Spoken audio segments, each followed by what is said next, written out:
This channel does not promote any violent, harmful, or illegal activities. All content provided by this channel is meant for an educational purpose only. বাহ, এবার হয়েছে স্বাদ। হ্যাঁ, অপূর্ব স্বাদ। এমডিএচ এর চাঙ্কি চাট মশলা, জীবনে আসল স্বাদ জাগলো। আসল মশলা এসএস এমডিএচ। দুপুরে সুপার প্রাইম টাইমে এখন সময় ফুল অ্যান্ড ফাইনালের। আজ আপনার সঙ্গে সম্প্রীতির সঙ্গে আমি দীপ রয়েছি। আর শুরুতে এই মুহূর্তে সব থেকে বড় খবরে নজর রাখবো।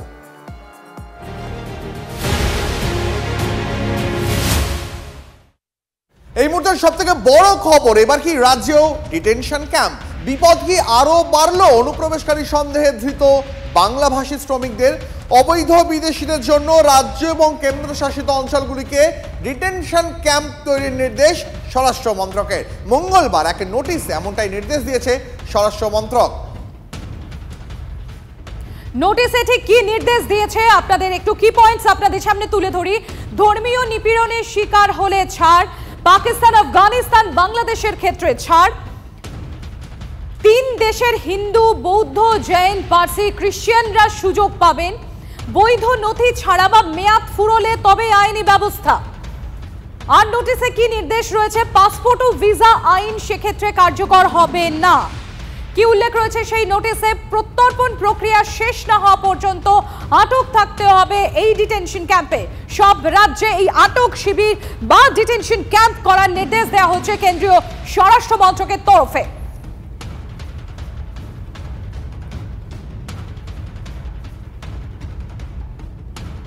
রাজ্যে কি ডিটেনশন ক্যাম্প? এবারে বিপদ কি আরো বাড়লো? অনুপ্রবেশ সন্দেহে যারা বাংলাদেশি, যে সমস্ত বাংলাদেশ সন্দেহে ধৃত অন্য রাজ্যে গিয়ে কাজ করতেন যে সমস্ত বাংলাভাষী শ্রমিকরা, তাদের ক্ষেত্রে এই প্রশ্ন উঠছে। কথা বলবো আমাদের সঙ্গে, আমাদের 2 সহকর্মী থাকবেন। তার আগে আরো একবার আপনাদের জানিয়ে রাখি, পরিযায়ী শ্রমিকরাই এই মুহূর্তে সব থেকে আতঙ্কে রয়েছেন, কারণ এই ডিটেনশন ক্যাম্পের নোটিশ তাদের সিঁদুরে মেঘ দেখছেন তারা। বাংলা শ্রমিকদের ভিন রাজ্যে কাজ করতে যেতে হয়, আর বারবার সেই কাজে গিয়ে তাদের হেনস্থার শিকার হতে হচ্ছে, এমনটাই তারা অভিযোগ তুলছেন। এর আগে বাংলাদেশি সন্দেহে পুশব্যাকেরও অভিযোগ উঠেছে। আতঙ্কে মুর্শিদাবাদের পরিযায়ী শ্রমিকরা রয়েছেন, আর এছাড়াও রাজ্যের বিভিন্ন প্রান্ত, অন্যান্য জেলাগুলোতেও সেখানেও শ্রমিকরা আতঙ্কে রয়েছেন। আমাদের সঙ্গে আমাদের 2 সহকর্মী রয়েছেন। আমাদের সঙ্গে হীরক রয়েছেন বাঁকুড়া থেকে, আমাদের সঙ্গে রয়েছেন মুর্শিদাবাদ থেকে কৌশিক। আমি শুরুতে একবার কৌশিকের কাছে চলে যাব, তার কারণ মুর্শিদাবাদে কাজ করতে যাওয়া বাংলার পরিযায়ী শ্রমিকরা সব থেকে বেশি, মুর্শিদাবাদের শ্রমিকরাই সম্ভবত ভিন রাজ্যে কাজ করতে যান। বাংলা ভাষায় কথা বলায় তাদের সেখান থেকে হেনস্থা করা হয়েছে, সেখানে তাদের আটক করে রাখা হয়েছে, এই অভিযোগ ওঠে। কৌশিক, এই মুহূর্তে পরিযায়ী শ্রমিকদের মধ্যে তোমার জেলাতে এই নোটিশ আসার পরে কতটা আতঙ্কে রয়েছেন তারা, ইন ডিটেল একবার জানতে চাইব।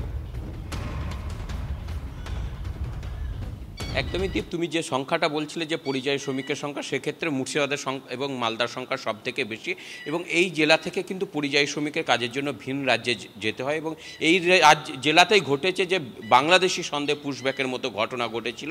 সেরকম পরিযায়ী শ্রমিকদের সাথে কথা বলবো, কতটা আতঙ্ক বা কী রয়েছে এই যে ভিন রাজ্যে কাজ করতে গিয়ে, এই যে এখন নতুন ডিটেনশন ক্যাম্প প্রত্যেক রাজ্যে তৈরি হবে, কতটা আতঙ্ক কাজ করছে?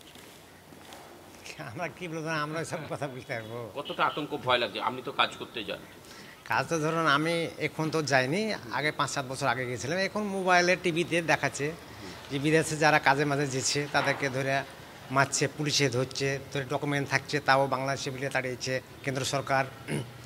তো কেন্দ্র সরকার যে তাড়িয়ে দিচ্ছে, তাহলে কেন্দ্র সরকার তো ওই তো Aadhaar card, voter card, ration card উনি তৈরি করেছে। ওনার মতো আমরাও সে কাজ যেভাবে বলেছে সে আমরা করেছি। এখন ওইটাকে বাদ করেছে, তাহলে আমরা কোনটা দেখাবো সরকারকে, আর কোনটা দেখে আমরা দেশের নাগরিক হব? আর সরকার যে জন্ম সার্টিফিকেট আমার বাবার নাই, তাহলে আমাদের নাই, তাহলে আমরা কোথায় পাবো সে জন্ম? যারা কাজ করতে যাচ্ছে তাদের কি আরো ভয় পাচ্ছে? ভয় তো বাঁধবে। আপনার বিদেশে যেছে লোকজনকে মারছে, ধরছে, পুলিশে ধরছে, ধরে বিদেশ পাঠিয়েছে, বাংলাদেশ তাড়িয়ে দিচ্ছে, ভয় তো হবেই। ভয় বাড়ছে আরো? হ্যাঁ, ভয় বাড়ছে। তুমি দেখতে পেলে যে ভয় বাড়ছে। আমরা আরও একজনের সাথে কথা বলার চেষ্টা করব। এই যে বাইরে কাজ করতে গেলে কতটা ভয় কাজ করছে? পুলিশের ভয় বেশি লাগছে। মন্ত্রী সেটা সাপোর্ট করছে না, মুখ্যমন্ত্রী সাপোর্ট করছে না, প্রধানমন্ত্রীর কেন্দ্রের পুলিশে ধরছে, প্রধানমন্ত্রী সেটা সাপোর্ট করছে না। পশ্চিমবাংলা বলে, বাংলাদেশি বলে পশ্চিমবাংলার লোককে অ্যারেস্ট করছে। রাজ্যে ডিটেনশন ক্যাম্প হলে তো আরও কি? রাজ্যে যদি পুলিশ প্রশাসন ঠিক থাকে তাহলে আমরা বাইরে কাজে যাই, কাম করি, সে পয়সা কড়ি পাই। এবার পশ্চিমবাংলাতে আমাদেরকে কাম দেয় না মুখ্যমন্ত্রী, আমরা কি করব? এই রাজ্যে যদি ডিটেনশন ক্যাম্প হয়, বাংলাদেশের সন্দেহ যদি করে রাখে, তাহলে তো আরও সমস্যা বাড়বে। হ্যাঁ, সমস্যা বাড়বেই তো। যারা আবার এই রাজ্যের দাদা দাদির সার্টিফিকেট চাইছে, জন্ম সার্টিফিকেট চাইছে, আমাদের তো জন্ম সার্টিফিকেট নাই। আমরা বয়স হচ্ছে 60-61 বছর বয়স, আমরা জন্ম সার্টিফিকেট কোথায় পাবো? ডিটেনশন ক্যাম্প হলে আরও বুঝতে পেরেছি। কৌশিক, নজর রাখো, আমাদের সঙ্গে থাকো। এই মুহূর্তে আরেকটু আমাদের আরেক সহকর্মী হীরক আমাদের সঙ্গে রয়েছেন, তার সঙ্গে কথা বলবো। হীরক এই মুহূর্তে রয়েছেন বাঁকুড়া শহর লাগোয়া ভূতশহর গ্রামের মণ্ডল পাড়ায়। হীরক, বাংলার বিভিন্ন জেলা থেকে, মুর্শিদাবাদ হোক, বাঁকুড়া হোক, উত্তর 24 পরগনা, যে কোনো জেলা থেকে আমরা দেখেছি বারবার দিল্লি, হরিয়ানা, গুরুগ্রাম একাধিক জায়গায় বাংলা ভাষায় কথা বলার জন্য বাঙালিদের সেখানে আটক করা হয়েছে।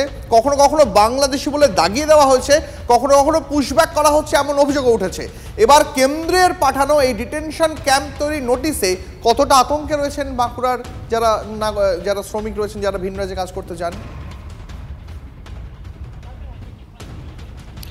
দেখো, কিছুক্ষণ আগে কৌশিক যেমনটা বলছিল যে মালদা, মুর্শিদাবাদে এ রাজ্যের সবচেয়ে বেশি পরিযায়ী শ্রমিক ভিন রাজ্যে কাজ করতে যায়, কিন্তু বাঁকুড়ার ক্ষেত্রেও ছবিটা একেবারে আলাদা তেমনটা কিন্তু নয়। বাঁকুড়া জেলারও বিভিন্ন প্রান্তের মানুষ তারা বিভিন্ন কাজের খোঁজে কিন্তু ভিন রাজ্যে যান। পার্শ্ববর্তী ঝাড়খণ্ড, উড়িষ্যায় যেমন যান, তেমনই তামিলনাড়ু, কর্ণাটক সহ বিভিন্ন রাজ্যে কাজ করতে যান। এবং আমি যে জায়গায় এই মুহূর্তে দাঁড়িয়ে রয়েছি, বাঁকুড়া শহর লাগোয়া ভূতশহর গ্রামের মণ্ডলপাড়া, সেই মণ্ডলপাড়ায় প্রায় শতাধিক পরিবারের বসবাস এবং এই শতাধিক পরিবারের এমন বাড়ি খুঁজে পাওয়া মুশকিল যেখানে একজনও পরিযায়ী শ্রমিক নেই। এই গ্রামের প্রায় অধিকাংশ মানুষ তারা কাজের খোঁজে প্রতি বছর বিভিন্ন রাজ্যে যান এবং এই যে ডিটেনশন ক্যাম্প নতুন করে রাজ্যে রাজ্যে তৈরির যে নির্দেশ, সেই নির্দেশিকায় কিন্তু স্বাভাবিকভাবে এই গ্রামেও আতঙ্ক ছড়িয়ে পড়েছে। এখানে পরিযায়ী শ্রমিকদের যারা পরিবার তারা রয়েছেন, তাদের আত্মীয় স্বজনরা রয়েছেন, একটু কথা বলার চেষ্টা করব। বলছি যে আপনার কে কাজ করেন, বাইরে কোথায় কাজ করেন? আমার স্বামী চেন্নাই। কি কাজ করেন তিনি? জুসের দোকান। এই যে নতুন করে আবার একটা ডিটেনশন ক্যাম্প তৈরির একটা নির্দেশিকা দেওয়া হয়েছে, বাঙালি নিগ্রহের অভিযোগ উঠছে, বাঙালি পরিযায়ী শ্রমিকদের নিগ্রহের অভিযোগ উঠছে, কতটা ভয়ে রয়েছেন আপনারা? একদম আতঙ্ক ছড়িয়ে গেছে, তো ভয়ে ভয়ে আছি, টেনশন লাগছে, যেতেও দিতে পারছি না বাইরে। 3 মাস ধরে ঘরে আছে বসে, এখানে সেরকম কাজ নেই, তো বাইরে কাজে যেতে হচ্ছে, ওই জন্য ভয়ও লাগছে, যেতেও দিতে পারছি না। নতুন করে তো ডিটেনশন ক্যাম্প তৈরি হবে বলছে, যে সেখানে আটকে রাখা হবে, ওই জন্য তো বেশি ভয় লাগছে, কারণ সেরকম মানে সাহস হচ্ছে না, কুলোচ্ছে না পাঠানোর জন্য। কিন্তু কাজেও তো যেতে হচ্ছে। কাজে না গেলে খাবো কি? বাচ্চা আছে, দেখতে পারতো ওদেরকেও। আপনার কে কাজ করে? পালিয়ে এসেছিলেন, তারা সেই সময় বলেছিল পাকিস্তানের দাবি মানতে হবে, তবেই ভারত স্বাধীন হবে, নাহলে তারা ভারত স্বাধীনের পক্ষে ছিলেন না। তারা পর্যন্ত বলেছিলেন যে হ্যাঁ, ভীম আর মিম একসাথে থাকবে, এপারে আসার দরকার নেই। যোগেন মণ্ডল থাকলেন, তার অনুগামীরা অর্থাৎ এসসি সমাজের, প্রান্তিক সমাজের মানুষ যোগেন মণ্ডলের উপর বিশ্বাস করে থাকলেন ওপার পাকিস্তানে। তারপরে কি হলো? যোগেন মণ্ডল হলেন পাকিস্তানের প্রথম আইনমন্ত্রী, আমরা অনেকে জানি না সেটা। যোগেন্দ্রনাথ মণ্ডল পাকিস্তানের, স্বাধীন পাকিস্তানের প্রথম আইনমন্ত্রী হলেন, পাকিস্তানে বড় ফ্ল্যাট পেলেন। কয়েক মাস টিকতে না টিকতেই রেজিগনেশন লেটার লিখতে হলো। ওপার বাংলা থেকে পালিয়ে এলেন, নিজের মেয়ে, স্ত্রী এদেরকে নিয়ে ইজ্জত বাঁচানোর জন্য পাকিস্তানের প্রথম মন্ত্রী, বাঙালি মন্ত্রী, তিনি এপার বাংলায় এসে আশ্রয় নিতে বাধ্য হলেন। কোন বাংলায়? যে বাংলা শ্যামাপ্রসাদ মুখার্জির তৈরি করা, সেই বাংলায় তিনি আশ্রয় নিতে বাধ্য হয়েছিলেন। তার রেজিগনেশন লেটারটা আমি বলবো আপনারা ছাত্রনেতা একবার পড়ে দেখবেন এবং বাংলায় তর্জমা করে আমাদের সকল ছাত্রদের কাছে পাঠানো উচিত এই লেটার। তিনি রেজিগনেশন লেটারে কী লিখেছিলেন যোগেন মণ্ডল। তো স্বাভাবিকভাবে সেই সময় আমার দলিত ভাইয়েরা ওপার বাংলাদেশে অর্থাৎ পূর্ব পাকিস্তানে থাকতে বাধ্য হয়েছিল। কিন্তু সেই দিনের পর থেকে অর্থাৎ 1947 সালের পর থেকে ক্রমাগত ভারতবর্ষে তারা আসতে বাধ্য হচ্ছেন। কারণ কি? অত্যাচার, মেয়েদেরকে তুলে নিয়ে যাওয়া, স্ত্রী বোনের ইজ্জতের উপর হাত দেওয়া, রেপ হচ্ছে বারবার দিনের পর দিন। আমরা তার ভিডিও পর্যন্ত দেখেছি। এখন বাংলাদেশে এরকমও ঘটনা ঘটছে যে হিন্দু মহিলাদেরকে বিবস্ত্র করে তার ভিডিও করা হচ্ছে, লাইভ করা হচ্ছে। তারা এসেছেন বছরের পর বছর, তারা থেকেছেন এই বাংলায়। তাদের মধ্যে থেকে কেউ কেউ বামপন্থী নেতা হয়ে গেছেন, সেকুলারিজম শিখিয়েছেন। কিন্তু সত্যি ঘটনাটা কেউ বলেনি যে সেকুলারিজম, প্লুরালিজম, কমিউনিজম ততক্ষণই থাকবে যতক্ষণ হিন্দু সংখ্যাগরিষ্ঠ থাকবে, নচেত থাকবে না। এটা ঐতিহাসিক সত্য।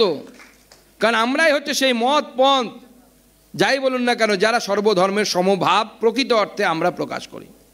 এরকম বছরের পর বছর ধরে এরা ভারতবর্ষে এসেছে, তাদের কথা কেউ ভাবেনি।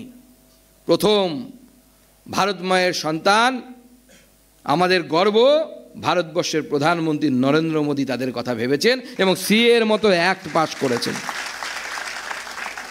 বন্ধুগণ, আমাদের প্রত্যেকের জীবনে চড়াই উতরাই আসে, কখনো ভালো সময় থাকে, দেখবেন যা কাজে হাত দেবেন সব সোনা হয়ে যাচ্ছে।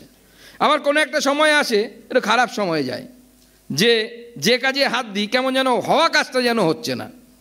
তো কেউ জ্যোতিষে বিশ্বাস করেন, কেউ করেন না, সেটা তাদের পার্সোনাল ব্যাপার। কিন্তু আমি মনে করি রাষ্ট্রের জীবনেও এরকম একটা সময় আসে, রাষ্ট্রের কখনো উত্থান হয়, কখনো রাষ্ট্রের পতন হয়। ভারতবর্ষের ইতিহাস যদি আমরা দেখি, সুবর্ণ যুগ, তারপরে মধ্যযুগ, অন্ধকারাচ্ছন্ন যুগ, তবে ভারতবর্ষের স্বাধীন আধুনিক যুগ। রাষ্ট্রের সামনে এই ধরনের যুগের যেরকম পরিবর্তন হয়, ঠিক এই সময়টা সেই সময়ের মধ্যে দিয়ে যাচ্ছে। আমরা ভাগ্যবান যে আমরা নরেন্দ্র মোদীর মতো একজন নেতা পেয়েছি, যে নেতাকে কেন্দ্র করে গোটা ভারতবর্ষ উঠছে। পৃথিবীর সব থেকে শক্তিশালী রাষ্ট্র, সে স্যাংশন বসাচ্ছে, ট্যাক্স বাড়িয়ে দিচ্ছে, তারপরেও ভারতবর্ষের অর্থনীতি জিডিপির প্রজেক্টেড গ্রোথ হচ্ছে 7.8। আমি অবাক, আমি বলছি ব্যক্তিগতভাবে আমি অবাক হয়েছি।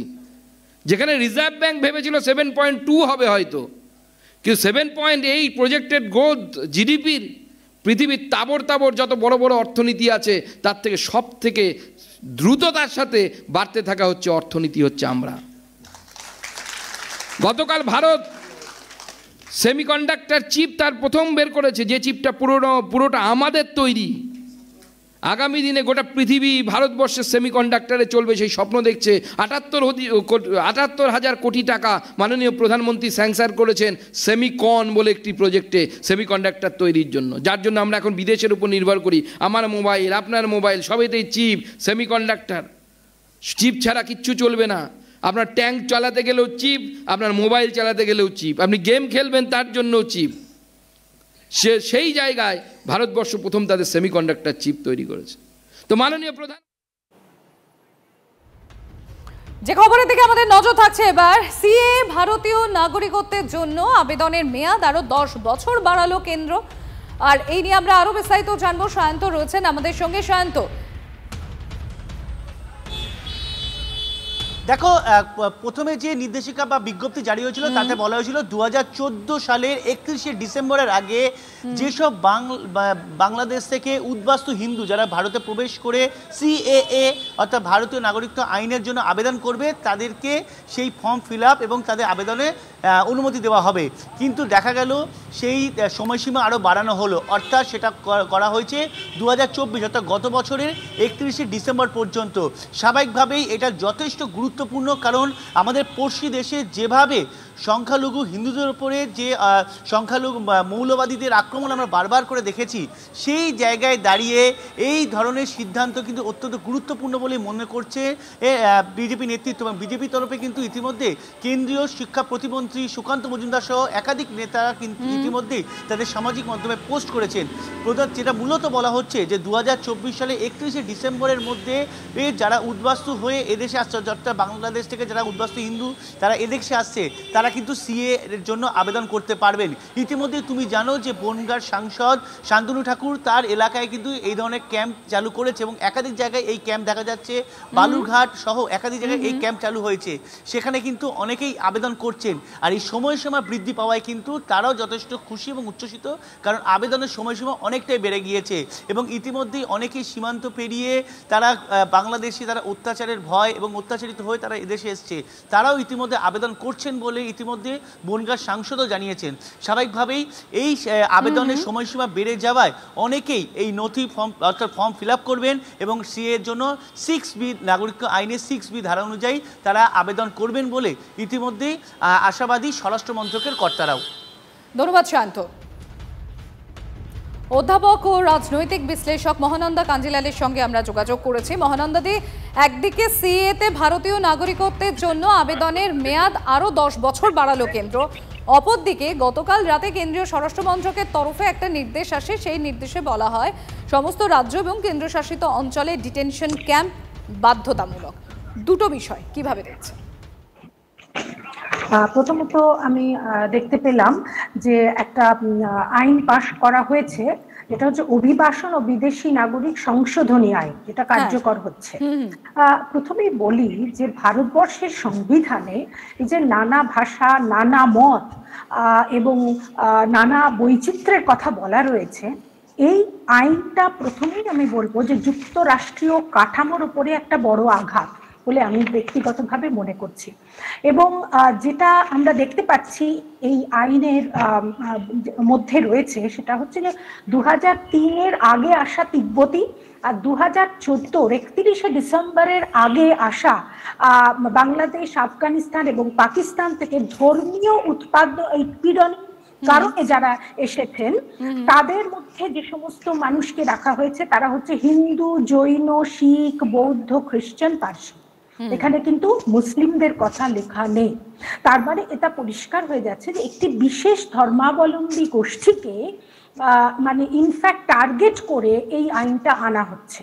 একটা কথা মনে রাখতে হবে যে পশ্চিমবঙ্গের পরিযায়ী শ্রমিকরা তাদের বৈধ নথি থাকা সত্ত্বেও অন্য রাজ্যে গিয়ে কিন্তু তারা আক্রান্ত হচ্ছেন, অত্যন্ত দুর্ভাগ্যজনক। এবং বাংলা ভাষাকে বলা হচ্ছে বিদেশি ভাষা, বাংলা ভাষী মুসলমান মানেই বলা হচ্ছে বাংলাদেশি। আমরা এই 78 বছর স্বাধীনতা হয়ে গেছে, তার পরেও কি মানুষ ভয়ে ভয়ে এদেশে বাস করবে?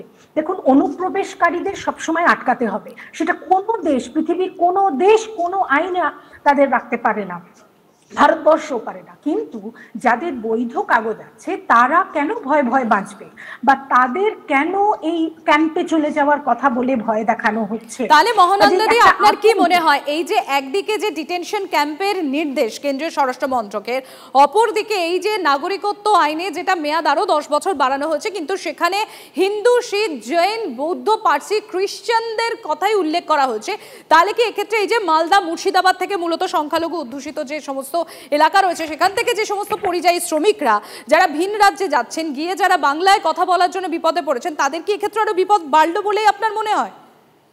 একেবারে। দেখো, রবীন্দ্রনাথের কথায় আছে যে বিদ্বেষ বিষ নাশো, কিন্তু আমরা দেখতে পাচ্ছি যে এই পলিসিগুলোর মধ্যে একটা বিদ্বেষ ছড়ানো হচ্ছে, যেটাই সব থেকে বেশি আপত্তিকর। এবং একটু আগে আমি শুনছিলাম যে মাননীয় বিরোধী নেতা বলছিলেন যে অন্যান্য দেশে এত অত্যাচার করা হচ্ছে। হিস্ট্রি পড়লে আমরা দেখব যে চিরকাল এই অত্যাচার কিন্তু বিভিন্ন রাজারা করেছেন, ইনক্লুডিং হিন্দু রাজারা। আমরা চোল সাম্রাজ্যের কথা জানি, দাক্ষিণাত্যে তারা বৌদ্ধদের উপর অত্যাচার করত, বাংলায় বর্গী মারাঠা দস্যুরা চূড়ান্ত অত্যাচার করত। কাজে এই ধরনের কথা বলে একটা বিদ্বেষ তৈরি করা কখনোই উচিত নয়, এবং এতে দেশের শান্তি বিঘ্নিত হচ্ছে। ডিটেনশন ক্যাম্পে কেন পাঠানো হবে? যাদের বৈধ কাগজ নেই তারা অনুপ্রবেশকারী, তার জন্য আইন আছে, সেই আইনে বলবৎ করে তাদের আটকাতে হবে। কিন্তু মুসলমান হলেই তাদের এইভাবে হেনস্থা করা, এটা কোনো মতেই ঠিক কাজ হচ্ছে না। অনেক ধন্যবাদ মহানন্দাদি, অনেক ধন্যবাদ। আর আমরা ইতিমধ্যে টেলিফোনে যোগাযোগ করতে পেরেছি তৃণমূল কংগ্রেস মুখপাত্র তন্ময় ঘোষ রয়েছেন আমাদের সঙ্গে। তন্ময় বাবু, এই জায়গাটাই জানতে চাইবো, একদিকে সিএতে নাগরিকত্ব আইনের আবেদনের জন্য বলা হচ্ছে যে হিন্দু, শিখ, জৈন, বৌদ্ধ, পার্সি, খ্রিস্টানরা তারা আবেদন করতে পারবেন, তার জন্য 10 বছর আরো বাড়ানো হলো, অর্থাৎ 2024-এ 31শে ডিসেম্বর পর্যন্ত তার মেয়াদ বাড়ানো হয়েছে, তার আগে যারা আসবেন তাদের জন্য। অপরদিকে আবার ডিটেনশন ক্যাম্পও বাধ্যতামূলক করা হচ্ছে। তাহলে কি সেক্ষেত্রেই মালদা, মুর্শিদাবাদ এই সমস্ত জায়গা, সংখ্যালঘু অধ্যুষিত জায়গা, পরিযায়ী শ্রমিক যারা বাইরে গিয়ে বিপদে পড়ছেন, বাংলায় কথা বলছেন বলে যাদেরকে আটক করা হচ্ছে, তাদেরকে বিপদ আরো বাড়লো বলে আপনার মনে হয়? না, প্রথম কথা হচ্ছে একটা ক্ল্যারিফিকেশনের প্রয়োজন আছে। আমি যতটুকু জানি যে সিএ যে আইন সেখানে পরিবর্তন হয়নি, সেখানে 2014 অব্দি ছিল, 2014 অব্দি আছে। কারণ আইন তো কাউরির জমিদারের সম্পত্তি নয়, সেটা পাস করতে গেলে সংসদে পাস করতে হয়, আলোচনা করতে হয়। সিএ আইন পরিবর্তন হয়েছে বলে এখনো অব্দি জানি না। যেটা পরিবর্তন হয়েছে সেটা ফরেনার্স অ্যাক্ট, আমি একটু বলে দিই, ফরেনার্স অ্যাক্ট, ফরেনার্স অ্যাক্টের যে পরিবর্তন হয়েছে সেখানে বলা হয়েছে 2024-এর 31শে ডিসেম্বর অব্দি যারা আসবেন তাদেরকে এই যে 6টি জাতির উল্লেখ করা দেওয়া হয়েছে, 6টা ধর্মাবলম্বী জাতি, তারা বাদ দিয়ে বাকিরা এর আওতায় আসবেন। কিন্তু তারা ছাড় পাবেন। কি ছাড় পাবেন? তাদেরকে বিদেশি হিসাবে ট্রিট করা হবে না। অর্থাৎ ফরেনার্স অ্যাক্টের যে নিয়ম ছিল, কোনো বিদেশি ধরা পড়লে যা যা করা হতো সেই আইনটা থেকে তাদেরকে মুক্ত দেওয়া হলো, কিন্তু তাদেরকে নাগরিকত্ব দেওয়া হলো এটা নয়। এবং এর যে আইন করা হয়েছিল আমরা প্রথম থেকেই বলে এসেছিলাম যে এটা বৈষম্যমূলক এবং ভারতের সংবিধানের যে মূল ধারা তার পরিপন্থী। কারণ এখানে 6টা সেগমেন্টকে বলা হয়েছে, 6টা জাতির কথা বলা হয়েছে, একটা জাতিকে বাদ দেওয়া হয়েছে, খুব স্পেসিফিক্যালি বললে মুসলিমদেরকে বাদ দেওয়া হয়েছে। নেপাল ভুটান থেকে কেউ এলে সেক্ষেত্রে স্বাগত জানানো হচ্ছে, কিন্তু আফগানিস্তান, পাকিস্তান, বাংলাদেশ এরকম, অর্থাৎ বোঝাই যাচ্ছে এখানে বিভাজনের রাজনীতি হচ্ছে এবং উল্টো দিকে ডিটেনশন ক্যাম্পের কথা বলা হচ্ছে। এই ভয়ঙ্কর এক পরিস্থিতি তৈরি করার চেষ্টা করছে এই বিজেপি শাসিত কেন্দ্রীয় সরকার। হিটলার এরকম করেছিল, ইতিহাস বোধহয় আবার পুনরাবৃত্তি হতে চলেছে, কিন্তু হিটলারের পরিণতি মাথায় রেখে আশা করি বিজেপি সরকার পরবর্তী পদক্ষেপ নেবে। অত্যন্ত ভয়ঙ্কর, আমরা সর্বতভাবে এর বিরুদ্ধে লড়াইয়ে নামব। ধন্যবাদ তন্ময় বাবু।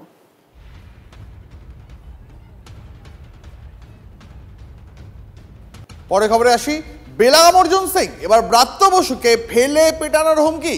বিধানসভায় ভারতীয় সেনা নিয়ে ব্রাত্যর মন্তব্যের পাল্টা হুঙ্কার এবার অর্জুন সিং এর গলায়। বিজেপির এই নেতার দাবি, তিনি বিধানসভায় থাকলে শিক্ষামন্ত্রী ব্রাত্য বসুকে দেখে নিতেন।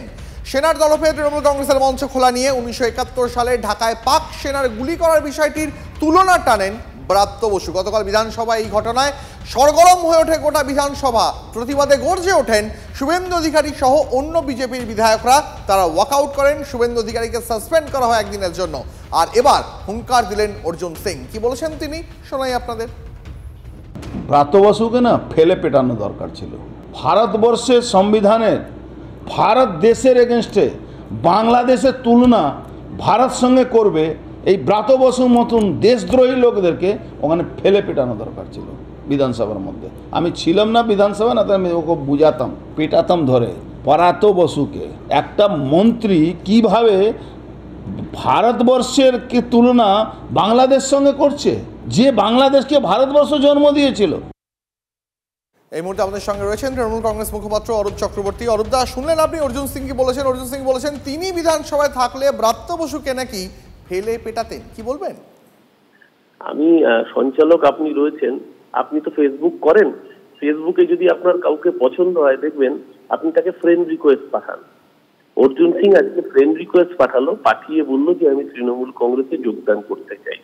কারণ অর্জুন সিং এর ট্র্যাক রেকর্ড বলছে অর্জুন সিং যাদের যাদের কুৎসিততম গালিগালাজ করেন, অর্জুন সিং তোমারে তাদের সামনে বসিয়ে বলেন ইনি আমার নেতা। আপনার মনে থাকবে কাঁচরাপাড়ায় এই অর্জুন সিং শ্রমিক ভট্টাচার্যকে ঠিক কিসের কিসের ছেলে আর কিসের কিসের বাচ্চা বলে তেড়ে গিয়েছিল। আপনারা আজও চ্যানেলে ওই ভিডিওটা পুরো চালাতে পারেন না, বিপ বিপ করে শোনাতে হয়। অর্জুন সিং শ্রমিক ভট্টাচার্যকে বিজেপির রাজ্য সভাপতি তাকে ঠিক কি কি বলে গালি দিয়ে তেড়ে গিয়েছিল। আজকে যখন অর্জুন সিং ব্রাত্য বসুকে এই ধরনের কথা বলছে, আপনি বুঝতে পারছেন যে আগামী দিন খুব তাড়াতাড়ি ও তৃণমূলে যোগদানের আবেদনপত্র নিয়ে আমায় একটু জায়গা দাও, মায়ের মন্দিরে বসে গান গাইতে গাইতে কালীঘাটে বা ক্যামারটিতে আসতে চলেছে। বেশ, সরব, অনেক ধন্যবাদ।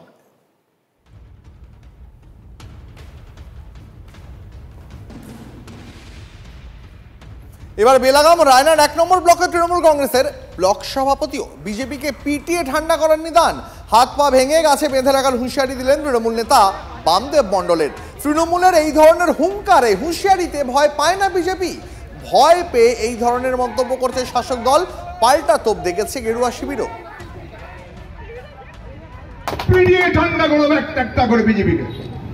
যদি কোনো বিজেপির নেতা, কোনো বিজেপির চর্চা, কোনো বিজেপির ক্যাডার যদি এখানে সাম্প্রদায়িকতার বীজ ছড়ানোর চেষ্টা করে, কাউকে যদি বাংলাদেশি মনে করে তাদের উপর অত্যাচার করে, তার হাল কিন্তু আমি প্রকাশ্য মাইকে বলে দিলাম, প্রশাসনের সামনে বলে দিলাম যে পিটিয়ে তার হাত পা ভেঙে দিয়ে কাছে বেঁধে রেখে দেবো। এই পুলিশের কর্তব্য যে তাকে নিয়ে হসপিটালে ভর্তি করবে। ব্যাস। তৃণমূল কংগ্রেস বিজেপিকে এতটা ভয় পেয়েছে, তারা ভয়ে দিশেহারা হয়ে ভারতীয় সেনাবাহিনীকে অপমান করছে, বিজেপির জেলা সভাপতিকে মারধর করেছে তৃণমূলের দলদাস পুলিশকে দিয়ে, আর এখানে বামদেব মণ্ডল বিজেপি কর্মীদেরকে মারধর করার হুমকি দিচ্ছেন। এর থেকে বোঝা যাচ্ছে তারা বিজেপিকে ভয় পেয়েছে, ওই এলাকায় বিজেপির সংগঠন মজবুত হচ্ছে। আর এবার যে খবরের দিকে আমরা নজর রাখবো, খেজুরিতে আপনাদের খেয়াল থাকবে 2 বিজেপি কর্মীর মৃত্যু, আর সেই মৃত্যু মামলা নিয়ে হাইকোর্টের প্রশ্নের মুখে এবার পুলিশ। দ্বিতীয় ময়নাতদন্তে কিভাবে অত্যাচারের দাগ গেল, এই নিয়ে প্রশ্নের মুখে পুলিশ হাইকোর্টে। শ্রাবন্তী রয়েছেন আমাদের সঙ্গে।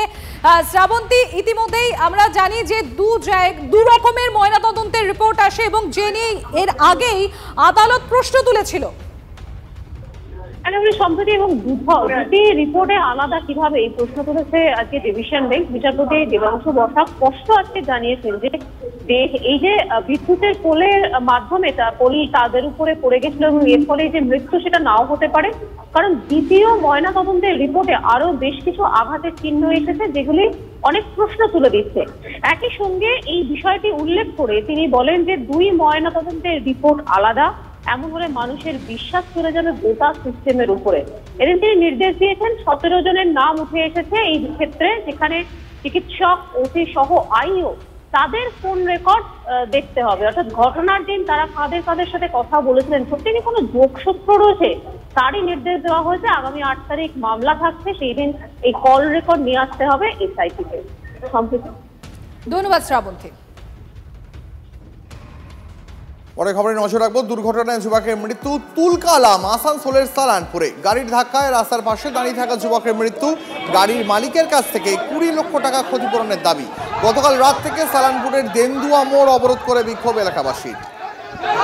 আমাদের সহকর্মী চন্দ্রশেখর রয়েছেন আমাদের সঙ্গে, সরাসরি কথা বলবো চন্দ্রশেখরের সঙ্গে। চন্দ্রশেখর, যে ছবি আমরা দেখতে পাচ্ছি দুর্ঘটনায় যুবকের মৃত্যুকে কেন্দ্র করে আসানসোলের সালানপুরে কার্যত রণক্ষেত্রের পরিস্থিতি। দেখো, এই ঘটনার সূত্রপাত গতকাল সন্ধ্যার থেকে, যেখানে লরি একটি রড বোঝাই লরি, সেই লরির চাকা সৃষ্ট হয় একজন বাইক আরোহী, তার নাম অশোক মাহাতো, স্থানীয় এলআইসি এজেন্ট এবং দেন্দুয়া শ্রীরামপুর এলাকার বাসিন্দা। গতকাল রাতেই যে ঘটনা ঘটে, দেন্দুয়া কল্যাণেশ্বরী যে রোড, সেখানে অবরোধ শুরু হয় ক্ষতিপূরণের দাবিতে। এরপর অবরোধ কোনো রকমের ক্ষতিপূরণ নিয়ে বা আশ্বাস না পাওয়ার পর সকালবেলায় এই অবরোধ উঠে আসে আসানসোল থেকে জামতারা যে রাস্তা বা চিত্তরঞ্জন রোড, সেই রোডের উপর। সকাল থেকে কিন্তু অবরোধ চলতে থাকে, কিন্তু কোনো রকম সুরা না পেয়ে শেষ পর্যন্ত 16 ঘন্টা, যদি আমরা রাত থেকে ধরি তাহলে অবরোধ টানা 16 ঘন্টা ধরে চলতে থাকে। এর মধ্যে প্রশাসনের, পুলিশ প্রশাসনের কাছে কোনো রকম আশ্বাস না পেয়ে এই অবরোধ যখন কন্টিনিউ হতে থাকে, একটা সময় পর যারা অবরোধ করছিলেন তারা অধৈর্য হয়ে উঠে তারা বিক্ষোভ দেখাতে থাকে এবং পুলিশ লাঠিচার্জ করে। বুঝতে পেরেছি চন্দ্রশেখর, অনেক ধন্যবাদ। আরো একবার সেই ছবিটা আপনাদের দেখায়, আসানসোলের সালানপুরে তুলকালাম কাণ্ড।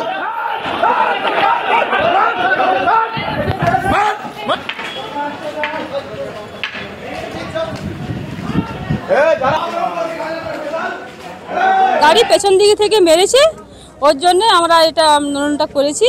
কিন্তু হ্যাঁ, আমাদের দাবি 2টো চাকরি দাও আর 20 লাখ টাকা আমাদের এখন দাও। এলআইসি করতো। আর এবার বোলপুরের দিকে আমরা নজর রাখবো, সেখানে যুবকের রহস্য মৃত্যু এবং পুলিশ সেখানে যেতেই রীতিমতো তুলকালা। আমাদের প্রতিনিধি হিমাদ্রি রয়েছেন আমাদের সঙ্গে। হিমাদ্রি,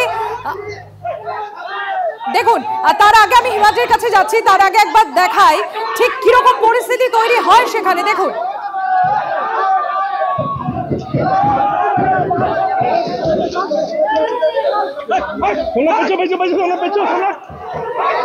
কি ঘটেছে, কি বিষয় আমরা জানবো। হিমাদ্রি রয়েছেন আমাদের সঙ্গে। হিমাদ্রি, এই যুবকের রহস্য মৃত্যু প্রাথমিক তদন্তের পর পুলিশের তরফে কি বলা হচ্ছে, আর স্থানীয় বাসিন্দারা যারা ক্ষোভে ফেটে পড়েন পুলিশ যেতে, তাদের কি অভিযোগ? একেবারে এই পুলিশের প্রাথমিক অনুমান যে বিবাহ বহির্ভূত সম্পর্কের জের, তার জেরেই খুন করা হয়েছে, এমনটাই কিন্তু পুলিশ প্রাথমিকভাবে মনে করছে। পাশাপাশি স্থানীয় বাসিন্দা বা ওই মৃত যুবকের পরিবারের লোকজন, তারাও কিন্তু একসাথে বলছেন যে এই যে মহিলার সাথে বিবাহ বহির্ভূত সম্পর্ক ছিল, তার সাথে কোনো ব্যক্তি জড়িত হয়ে তাকে ডেকেছে এবং ডাকার পর তাকে খুন করেছে। প্রথমে শরীরের একাধিক জায়গায় তার আঘাতের চিহ্ন পাওয়া গেছে, তাকে ব্যাপক মারধর করা হয়েছে, পরে তাকে মেরে ঝুলিয়ে দেওয়া হয়েছে। ওই মহিলাকে গ্রেপ্তারের দাবিতেই কিন্তু স্থানীয় বাসিন্দারা। এই মুহূর্তে সরাসরি আরো একটা বড় খবরে নজর রাখবো। এই মুহূর্তে সরাসরি নজর রাখতে হবে শিয়ালদা কোর্টে।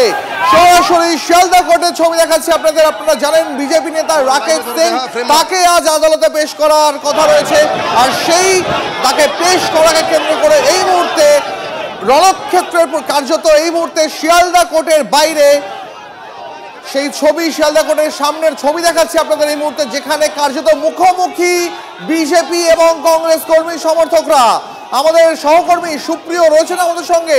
সুপ্রিয়, যে ছবি আমরা দেখতে পাচ্ছি রাকেশ সিংকে আদালতে পেশ করা হবে, তার আগে কার্যত সম্মুখ সমরে দাঁড়িয়ে রয়েছে কংগ্রেস এবং বিজেপি সমর্থকরা। ব্যাপক উত্তেজনার পরিস্থিতি তৈরি হয়েছে দীপ এই মুহূর্তে আদালত চত্বরের বাইরে, কারণ কিছু সময় আগেই বিজেপি নেতা রাকেশ সিং তাকে শিয়ালদা আদালতে নিয়ে আসা হয় লালবাজার থেকে, এবং রাকেশ সিংকে যখন আদালতে কোর্ট লকআপে ঢোকানো হচ্ছে ঠিক সেই সময় যে ছবি দেখতে পাচ্ছ, একদিকে কংগ্রেস কর্মী সমর্থকেরা বিপুল সংখ্যায় তারা জমায়েত করেছেন, তারা দলীয় পতাকা নিয়ে স্লোগান শাউটিং করছেন। অন্যদিকে রাকেশ সিংয়ের যারা অনুগামীরা রয়েছেন বা যারা বিজেপি কর্মীরা, তারাও কিন্তু রাকেশ সিংয়ের হয়ে স্লোগান শাউটিং করতে থাকেন। অর্থাৎ দুপক্ষের একে অপরকে উদ্দেশ্য করে এই যে স্লোগান, পাল্টা স্লোগানকে কেন্দ্র করে ব্যাপক উত্তেজনা তৈরি হয়েছে। পুলিশের যারা দায়িত্বপ্রাপ্ত আধিকারিকরা রয়েছেন বা যে অতিরিক্ত সংখ্যায় পুলিশ মোতায়েন করা হয়েছে, তারা কিন্তু পরিস্থিতি সামাল দেওয়ার মরিয়া চেষ্টা চালিয়ে যাচ্ছে, কোনোভাবে যাতে আইন শৃঙ্খলা পরিস্থিতির অবনতি না হয় বা কোনো রকমভাবে নিরাপত্তা বিঘ্নিত না হয় সেদিকে কিন্তু বিশেষভাবে নজর রাখা হচ্ছে। আর আজকের এই যে রাকেশ সিংকে আদালতে পেশ করা হবে, সেই বিষয়টাকে সামনে রেখে সকাল থেকেই কিন্তু অতিরিক্ত সংখ্যক পুলিশের যে নিরাপত্তার ব্যবস্থা সেটা আমরা বারবার দেখছিলাম। এবং এই মুহূর্তে যেটা দেখতে পাচ্ছি যে কংগ্রেস কর্মীরা তারা কিন্তু এই যে রাকেশ সিংকে গ্রেপ্তার করা হয়েছে বিধান ভবনে, যে কার্যালয় যেখানে তাণ্ডব চালানো, ভাঙচুর চালানোর ঘটনা ঘটেছিল, সেই ঘটনার প্রতিবাদে তারা কিন্তু স্লোগান শাউটিং করছে। কংগ্রেস কর্মীরা যারা রয়েছেন, আমরা দাবি চাই কড়া ব্যবস্থা নেওয়া হোক, ওকে বেল দিতে হবে না। এই চোরদের, এই কোপুরুষদের কোনো জায়গা নেই। চারটে লোক নেই বিজেপির, দেখুন না, চারটে লোক নেই বিজেপি। এতদিন ধরে পালিয়ে বেরিয়েছে, উনি নাকি মস্তান, উনি নাকি ক্রিমিনাল। যদি বাপ কা বেটা হয়ে থাকে তো প্রকাশ্যে এসে ক্ষমা চাক। রাহুল গান্ধীর মুখে কালি লাগিয়েছে, ওকে কোনোভাবে ছাড়া হবে না। আইনি পদ্ধতিতে ওর সর্বোচ্চ সাজার আমরা দাবি জানাচ্ছি। পুলিশের গ্রেপ্তার করতে এত সময় লাগলো, পালিয়ে বেরিয়েছে। আমরা এখনো বলছি পুলিশ নিরপেক্ষভাবে তার তদন্তের কাজ করুক। আজকে 5 দিন পরে গ্রেপ্তার হলো, পুলিশ কি করছিল?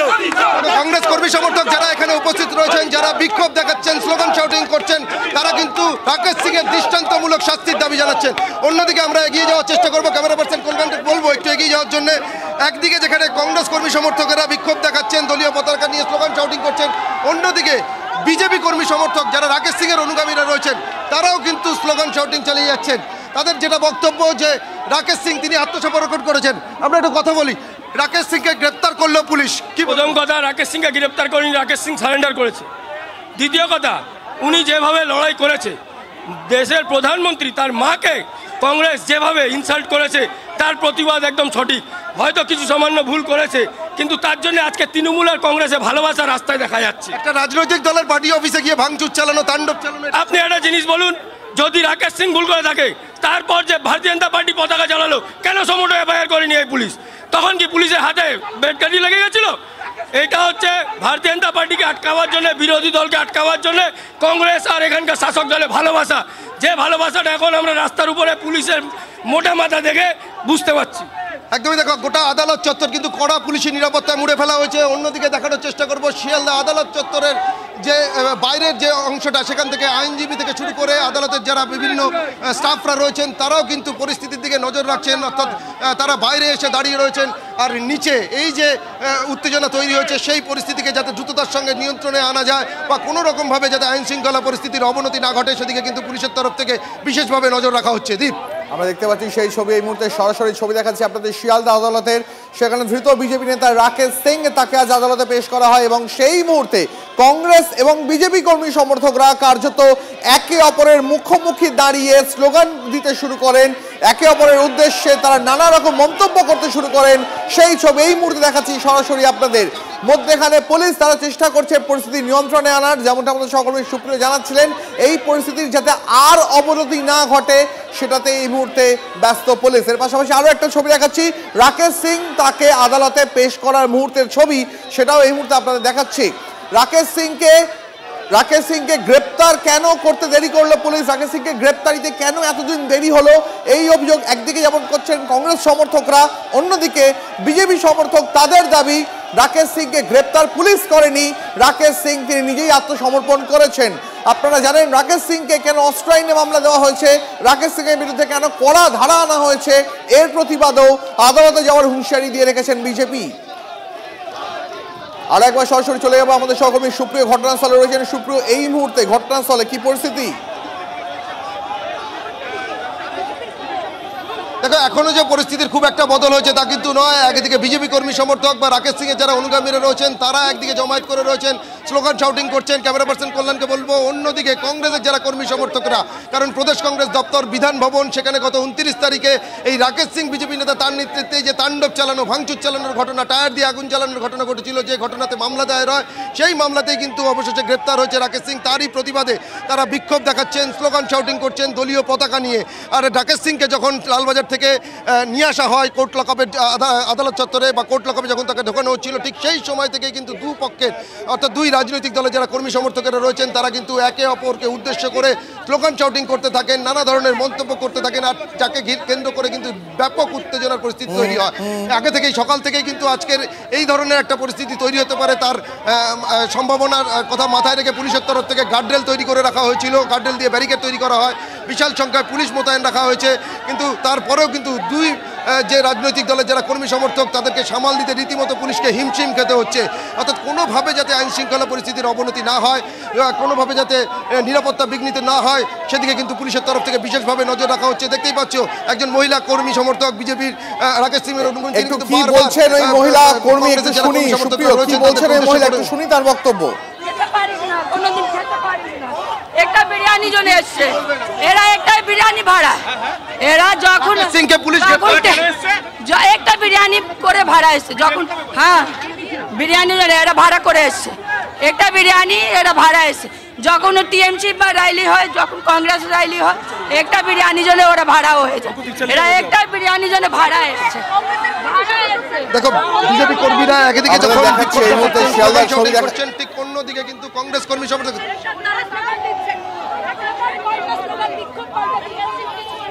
আমরা দেখাচ্ছি আপনাদের সরাসরি শিয়ালদা আদালত চত্বরের ছবি। এই মুহূর্তে সেখানে রাকেশ সিং, তাকে আদালতে পেশ করা হয়েছে, খানিকক্ষণের মধ্যেই তাকে আদালতে তোলা হয়ে গেছে ইতিমধ্যে, এবং তার সেই মুহূর্তের ছবিটা সেই মুহূর্তের ছবিটা আপনাদের দেখাচ্ছি।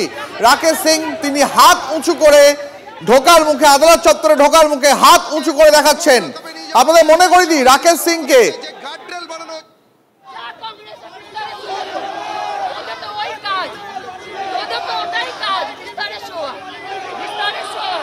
আমরা যেটা দেখতে পাচ্ছি সুপ্রিয়, ঠিক একই রকম অ্যাটিটিউড রাকেশ সিং এর, যখন তাকে গতকাল রাতে যখন তাকে এনটালি তার যে অ্যাপার্টমেন্ট সেখান থেকে যখন তাকে গ্রেফতার করা হচ্ছে, তখনও সেই রাকেশ সিং পুলিশের উদ্দেশ্যে বলছে পুলিশ হুঁশিয়ার।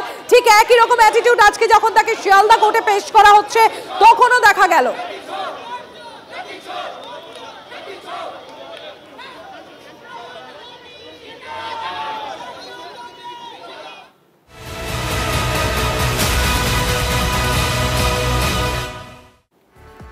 আর এবার যে খবরের দিকে আমরা নজর রাখবো, নজর এড়াতে গ্রামীণ ব্যাংকে অ্যাকাউন্ট খুলে অবৈধ লেনদেন চলেছে। এটা আমরা বলছি না, বলছে এনফোর্সমেন্ট ডিরেক্টরেট। কার সম্পর্কে বলা হচ্ছে? বিধায়ক জীবন কৃষ্ণ সম্পর্কে, যে গ্রামীণ ব্যাংকে দুর্নীতির অ্যাকাউন্ট খোলেন এই তৃণমূল কংগ্রেসের বিধায়ক জীবন কৃষ্ণ। আর এই যে অ্যাকাউন্ট খোলা হচ্ছে, একসঙ্গে 4টে অ্যাকাউন্ট খোলা হয়, ইচ্ছে করেই রাষ্ট্রায়ত্ত ব্যাংক নয়, গ্রামীণ ব্যাংক বেছে নেন অ্যাকাউন্ট খোলার জন্য। ইডি সূত্র মারফত এই খবরই পাওয়া যাচ্ছে। ফাইন্যান্সিয়াল ইনভেস্টিগেটিভ ইউনিট যে রয়েছে, সেই FIU এর নজরকে এড়াতে, ফাঁকি দেওয়ার জন্যই রাষ্ট্রায়ত্ত ব্যাংক নয়, গ্রামীণ ব্যাংকেই বেছে নেন জীবন কৃষ্ণ, তৃণমূল কংগ্রেসের বিধায়ক। সুজয় রয়েছেন আমাদের সঙ্গে, আমরা একবার সরাসরি চলে যাবো সুজয়ের কাছে। সুজয়, ফাইন্যান্সিয়াল ইনভেস্টিগেটিভ যে ইউনিট রয়েছে তাদের নজর এড়ানোর জন্য, ফাঁকি দেওয়ার জন্য, অবৈধ লেনদেন করার কারণে একসঙ্গে 4টে অ্যাকাউন্ট গ্রামীণ ব্যাংকে। একেবারে দেখো, এই গ্রামীণ ব্যাংকগুলির ক্ষেত্রে তাদের একটা পরিকাঠামোগত সমস্যা রয়েছে, যে কোনো ব্যাংক অ্যাকাউন্টে যে সন্দেহজনক লেনদেনগুলো হয়, রাষ্ট্রায়ত্ত ব্যাংকের ক্ষেত্রে এই ধরনের সন্দেহজনক লেনদেন হলে তারা FIU অর্থাৎ ফাইন্যান্সিয়াল ইনভেস্টিগেটিং ইউনিটকে তৎক্ষণাৎ জানায় এবং তারা সেটা পরীক্ষা করে দেখে, তদন্ত করে দেখে যে সেই টাকার সোর্স কী। কিন্তু এই গ্রামীণ ব্যাংকগুলির ক্ষেত্রে তাদের কাছে সেই পরিকাঠামো নেই যেটা তারা ফাইন্যান্সিয়াল ইনভেস্টিগেটিং ইউনিট বা এফআইইউকে জানাবে। সুতরাং সেখানে এই ধরনের কোনো সন্দেহজনক লেনদেন হলে এফআইইউ কোনোভাবে জানতে পারে না। জীবন কৃষ্ণ সাহা এই কারণেই তার যে ব্যাংক অ্যাকাউন্ট যেটাতে মূলত এই দুর্নীতির টাকাগুলো ঢুকেছে সেইখানেই সেই ব্যাংকগুলিতে সেই ব্যাংকের সমস্ত অ্যাকাউন্ট খুলেছিলেন। আবার এই গ্রামীণ ব্যাংকের সদর দফতর এই জীবন কৃষ্ণ সাহার যে জেলা মুর্শিদাবাদে, ফলে সেই সুবিধাটাকেও কাজে লাগিয়ে জীবন কৃষ্ণ সাহা একেবারে সুপরিকল্পিতভাবে এই গ্রামীণ ব্যাংকগুলিকে অ্যাকাউন্ট খুলেছিলেন এবং যাদেরকে চাকরি বিক্রি করা হয়েছিল তাদেরকে নির্দেশ দেওয়া হয়েছিল যে চেক মারফত হোক বা ক্যাশ লেনদেন হোক বা যদি তারা অ্যাকাউন্ট ট্রান্সফার করে সেটাও ওই গ্রামীণ ব্যাংকের অ্যাকাউন্টেই সমস্ত টাকা দিতে হবে। ফলে একেবারে সুপরিকল্পিতভাবে যাতে রাষ্ট্রায়ত্ত ব্যাংকে অ্যাকাউন্ট না খুলে এজেন্সির নজর এড়ানোর জন্যই এই গ্রামীণ ব্যাংকে তার অ্যাকাউন্ট খোলা হয়েছিল, যেখানে যার মাধ্যমে দুর্নীতি কোটি কোটি টাকার লেনদেন হয়েছে। এবং এই তথ্য কিন্তু রীতিমতো তাজ্জব তদন্তকারীরা যে এতটা সুপরিকল্পিতভাবে এতটা পরিকল্পনা করে দুর্নীতি এড়ানোর জন্য বা এজেন্সির এড়ানোর জন্য বা রাষ্ট্রায়ত্ত ব্যাংকের এই সন্দেহজনক লেনদেনের যে ব্যাপারটা সেটা এড়ানোর জন্য গ্রামীণ ব্যাংকে অ্যাকাউন্ট খুলেছিল জীবন কৃষ্ণ সাহা। তার স্ত্রীর নামেও সেখানে অ্যাকাউন্ট খোলা হয়েছিল। এখনো তদন্তে আর কি কি উঠে আসে সুজয়, সেদিকে আমাদেরও নজর থাকবে। আপাতত তোমাকে ধন্যবাদ। এই মুহূর্তে যে খবরে নজর রাখবো, আত্মসমর্পণ করে জামিনের আবেদন পরেশ অধিকারী ও তাঁর মেয়ের। এসএসসির একাদশ দ্বাদশ দুর্নীতি মামলায় আদালতে আত্মসমর্পণ পরেশ ও তাঁর মেয়ে অঙ্কিতার। গ্রুপ সি মামলায় আত্মসমর্পণ পার্থর ব্যক্তিগত সচিবের। আত্মসমর্পণ করে জামিন চাইলেন পার্থ, এসপি সিনহা। জামিনের আবেদন সুবীরেশ, প্রসন্ন, জীবন সাহা প্রত্যেকেরই। আপনার কি বেল হলো? কোন মামলায় হাজির? এসএসসির দাগির তালিকায় ময়নায় বিজেপি উপপ্রধান বিজেপি বিধায়ক অশোক দিনদার এলাকায় দুর্নীতির দাগিদের ছাপ। চরম বিড়ম্বনায় গেরুয়া শিবির। ময়নার গজিনা গ্রাম পঞ্চায়েতের বিজেপি উপপ্রধান সৌমেন কর অযোগ্যদের তালিকায় নাম। পিংলার মুন্ডমারি উষানন্দ বিদ্যাপীঠের অঙ্কের শিক্ষক সৌমেন কর। দাগি বিজেপির উপপ্রধানের থেকে দূরত্ব বাড়াচ্ছে দল। কটাক্ষ তৃণমূল কংগ্রেসের অধিকারী পরিবারকে নিশানার শাসক শিবিরের। হাইকোর্টের দ্বারস্থ হবেন বলে জানিয়েছেন বিজেপির উপপ্রধান। যার কথা বলছেন না, তৃণমূল কংগ্রেসের থাকাকালীন আজকে তৃণমূল কংগ্রেসের নেতাদেরকে টাকা দিয়ে চাকরি পেয়েছিল। হ্যাঁ, 2023-এ ভারতীয় জনতা পার্টির টিকিটে জয়লাভ করে উপপ্রধান হয়েছে। তবে সেখানে ভারতীয় জনতা পার্টির কোনো সম্পর্ক নেই। আজকে এদেরকে এই পথে নিয়ে গেল কে? আজকে যারা টাকা ভোগ করে নিল তারা সবথেকে বড় চোর। গাজিনা গ্রাম পঞ্চায়েতের উপপ্রধান এবং মণ্ডলের সহসভাপতি, তিনি শুভেন্দু অধিকারীর হাত ধরে ভারতীয় জনতা পার্টিতে যোগদান করেছেন। তারও নাম আছে এই লিস্টে। এই দুর্নীতির বোঝা শুভেন্দু অধিকারী করে 2020 সালের 19শে ডিসেম্বর শুভেন্দু অধিকারী অমিত শাহর পা ধরে ভারতীয় জনতা পার্টিতে যোগদান করেছেন। আর তার পাপের প্রায়শ্চিত্ত আমরা যারা আজকের দিনে তৃণমূল কংগ্রেসটা দাঁড়িয়ে করছি। পরীক্ষার যা পদ্ধতি ছিল, ফর্ম ফিল আপ থেকে শুরু করে আমাদের যা যা ক্রাইটেরিয়া ছিল সেগুলো সবই উত্তীর্ণ করেছি এবং তার ডকুমেন্টসও আমার কাছে রয়েছে। তারপরও এভাবে কেন নাম এলো, কী ব্যাপার, সেটা আমরা কমিশনেরও দ্বারস্থ হব এবং কোর্টেরও দ্বারস্থ। বিশেষ করে যেটা আমরা বিষয়টা নিয়ে কোর্টের দ্বারস্থ হয়েছি, যেহেতু আমার মনের মধ্যে কোনো সমস্যা নেই, সেই জায়গায় বাইরে অস্বস্তি কে কী বললো সেই ব্যাপারগুলো আমি কখনোই গুরুত্ব দিই না। চাকরি চুরির দাগ তৃণমূলে আর তা নিয়েই হইচই বিরোধীদের। এবার এসএসসির দাগি তালিকায় নাম মিলল বিজেপির নেতার ছেলে। তালিকায় 200 নম্বরে নাম বিজেপির সাংগঠনিক জেলার সহ সভাপতির ছেলে। ভাঙড়ের নারায়ণপুর হাই স্কুলের বাংলা শিক্ষক অতনু, যাদবপুর সাংগঠনিক জেলার সহ সভাপতি অবনী মণ্ডলের ছেলে। 2019 থেকে স্কুলে কর্মরত তিনি রাজনীতির শিকার বলছেন ভাঙড়ের এই বিজেপি নেতা। অনেক সময় রাজনীতির শিকার হয়ে যায় মানুষ। আমি হয়তো সেই রাজনীতির শিকার, কারণ এর ব্যাপারে এর সঙ্গে তো রাজনীতির কোনো সম্পর্ক থাকার কথা নয়। কারণ আমার ভাঙড়ের লোক, আমার পার্টির লোক, আমরা সবাই জানে যে আমি ভারতীয় জনতা পার্টি করি এবং ভারতীয় জনতা পার্টি ছাড়া আমি অন্য কোনো কাজ করি না। সেখানে আমার মনোবল ভাঙার তো কোনো প্রশ্নই ওঠে না। যেটা এসেছে সেটা আমার মনে হয় কেন এসেছে আমি বলতে পারবো না, এবং আসল ওয়েমার সেখানে দেখাতে পারছে না। এবং আমার ছেলে ব্লাঙ্ক ওয়েমারও না, আমার ছেলের একদম পুরো সবগুলোই সে করেছে, কল করেছে বা যেটা উত্তর দেওয়া দিয়েছে। সেই জায়গায় আপনারা বলতে পারবেন না যে আমার ছেলে ব্ল্যাঙ্ক ওয়েমার দিয়েছে বা র্যাঙ্ক জাম্প করেছে। ব্যাপারটা এরকম নয়, কিন্তু আমার ছেলের নাম এসেছে মাননীয় বিচারপতি কোর্টকে আমরা মান্যতা দেই, কোর্ট যেটা বলবেন আমার সেটা হবে। ঘাটালের দাপুটে তৃণমূল নেতার মেয়ের নাম এবার দাগির তালিকায়। চন্দ্রকোনার রামজীবনপুর পুরসভার 11 নম্বর ওয়ার্ডের কাউন্সিলর সুজিত পাঁজার ছোট মেয়ের নাম দাগি অযোগ্য শিক্ষকের লিস্টে। প্রিয়াঙ্কা পাঁজা হুগলির তারাহাট শারদাময়ী হাই স্কুলে কর্মরত। রামজীবনপুর পুরসভার তৃণমূল কাউন্সিলর এবং শহর তৃণমূলের সভাপতির মেয়ের নাম থাকায় জোর চর্চা শুরু হয়েছে এলাকায়। কটাক্ষ করেছে বিজেপি। মেয়ের যোগ্যতা প্রমাণে আদালতের দ্বারস্থ হবেন জানিয়েছেন কাউন্সিলর সুজিত পাঁজা।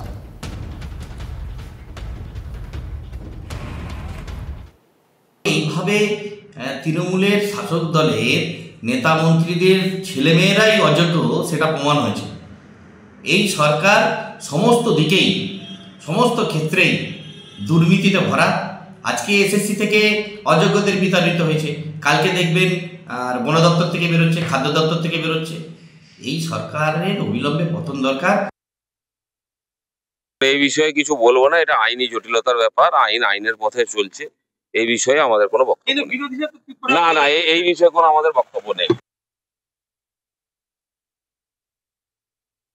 পরীক্ষা দিয়েছিলাম, পরীক্ষা দিয়েছিল অবশ্যই, কিন্তু কেউ কাটছে, আমাদের কেউ দয়া করবার লোক আছে, আমাদের করে, আমাদের গ্রামে গঞ্জে পড়ে আছি।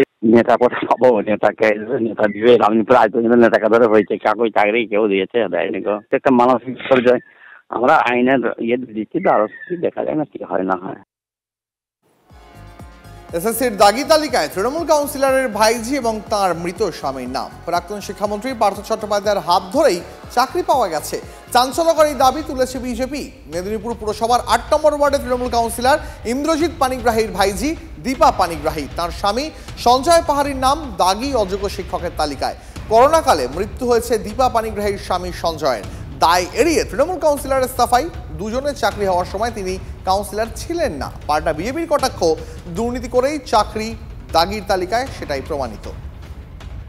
কে কিভাবে হয়েছে সেটা আমাদের পক্ষে জানা সম্ভব নয়। আমি 2022-এর মার্চ মাসে কাউন্সিলর হয়েছি। তার আগে সে চাকরি করত, সরকারি বেতন নিত। তো যাই হোক না কেন, এর সাথে আমার কোনো সম্পর্ক নয়। এই সময় আমার এই রাজনৈতিক পরিস্থিতি বা পরিবেশ আমার ছিলও না। আমি সেই ধরনের কোনো অ্যাক্টিভ রাজনীতি করিনি এবং আমি ক্রীড়া জগতের মানুষ। আমাকে ক্রীড়া জগৎ থেকে মমতা বন্দ্যোপাধ্যায় চুজ করে আজকে এই জায়গায় নিয়ে এসেছে। এবং কে কার প্রলোভনে পড়ে এই কাজটা করেছে সেটা যে করেছে সেই একমাত্র বলতে পারবে। এর সাথে আমাদের পরিবারের কোনো যোগসূত্র নেই এবং আমরা জানিও না বিষয়টা। প্রথম দিন থেকে আমরা বলে আসছি যে তৃণমূল কংগ্রেসের কাউন্সিলর থেকে শুরু করে বিভিন্ন অঞ্চল সভাপতি, ব্লক সভাপতি, নেতা, মন্ত্রী সবাই এই দুর্নীতির সঙ্গে সরাসরি যুক্ত। এবং মেদিনীপুর পৌরসভার 8 নম্বর ওয়ার্ডের যে কাউন্সিলর, সেই কাউন্সিলর তৃণমূল কাউন্সিলর এবং তিনি পার্থ চট্টোপাধ্যায়ের খুব ঘনিষ্ঠ। সেই ঘনিষ্ঠতার সুযোগ নিয়ে এখানে বহু টাকা তুলে উনি শুধু আত্মীয় নয়, আরও আমাদের কাছে রিপোর্ট আছে অনেকের ভুয়ো চাকরি করে দিয়েছেন এবং সেই জন্য এটা তদন্তের আওতায় আসা উচিত। আর এই যে এবার এসএসসির নতুন পরীক্ষা হতে চলেছে 7 এবং 14 তারিখ, এই পরীক্ষায় ছবি বিভ্রাট কেন? কারণ অনেক পরীক্ষার্থী আপলোড করেনি তাদের ছবি এবং সই। আমি পিসিআর কে রিকোয়েস্ট করব একবার বিগ ওয়ালে প্লে করার জন্য। এসএসসির নতুন পরীক্ষায় এবার ছবি বিভ্রাট কি বিষয় যে অনেক পরীক্ষার্থী তাদের ছবি এবং সই সেটা এখনো আপলোডই করেনি, কিন্তু তাদের কাছে পৌঁছে গিয়েছে অ্যাডমিট কার্ড। পরীক্ষার্থীদের আধার বা ভোটার কার্ড নিয়ে সেই কারণেই পরীক্ষা কেন্দ্রে যাওয়ার নির্দেশ দেওয়া হয়েছে। 10টার মধ্যে পরিচয়পত্র নিয়ে না পৌঁছলে বাতিল হয়ে যাবে পরীক্ষা। যদিও এসএসসির এই যে নতুন নিয়ম, সেই নতুন নিয়মে উঠছে একাধিক প্রশ্ন। অ্যাডমিট কার্ডে ছবি না থাকলে তাহলে আধার বা ভোটার আই কার্ড দেখে প্রকৃত যে পরীক্ষার্থী তাকে চেনা কি করে সম্ভব হবে? সবসময় নিয়ম থাকে যে কোনো ছবি যদি প্লেস করতে হয় আইডেন্টিটি হিসাবে লেটেস্ট ছবি দিতে হয়, এইটাই সাধারণভাবে নিয়ম। এটা যদি আধার কার্ড কেউ তো আর আজ কালকে করেনি, সে করেছে আজ থেকে 20 বছর আগে।